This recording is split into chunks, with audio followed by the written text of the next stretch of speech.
Okay. Okay, when I was a young man, they used to you usually went in the military, or else you enlisted, or else they just drafted you. And we had several conflicts that they kind of called wars or whatever. They had the Korean War, and we had the Vietnam thing, and one thing another. And one of the things that comes to me was the people went over there, and they were subject to landmines and having their arms blown off and all kinds of terrible dastardly things, and even getting in the way of Agent Orange, the defoliating stuff, and that went on all of us stuff, and they didn't cry about it. And we had a song that said, "Ruby, don't take your love to town."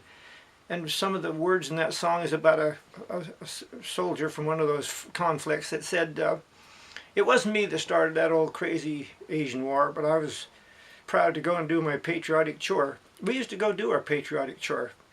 And me doing the typhoon reconnaissance, I didn't cry. I asked to be an airborne radio operator, and the job they gave me was penetrating typhoons, among other things. And it was pretty scary. We didn't know whenever we went out, we didn't know if we were going to come back. The airplane could have been ripped to pieces and thrown into the ocean. And we got in those big birds and went, I went doodly-doo and sent out back the information that they provided. And it was good information for the world, because the world knows better how to deal with typhoons and those types of storms as a result of what we did. Now, no big accolades for me, but I was a little piece of that thing, and I was in imminent danger. Did your planes ever do any photography?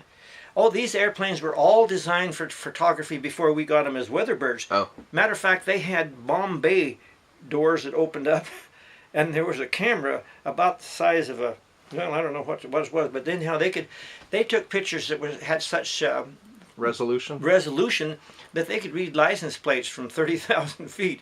I mean, that was pretty good camera lenses. And so they photographed the whole world, or at least the whole United States, with those big giant cameras in those big giant airplanes. I knew we could take a big giant camera because we had a big giant airplane.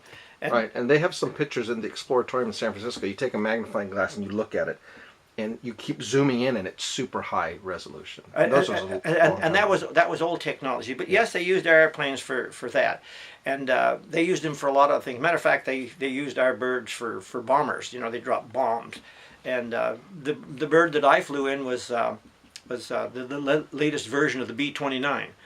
But it was so much different from the B-29 that they called it a B-50. And they already had the B-47 and the B-52, and they came before and after. But anyhow, it was basically a B-29.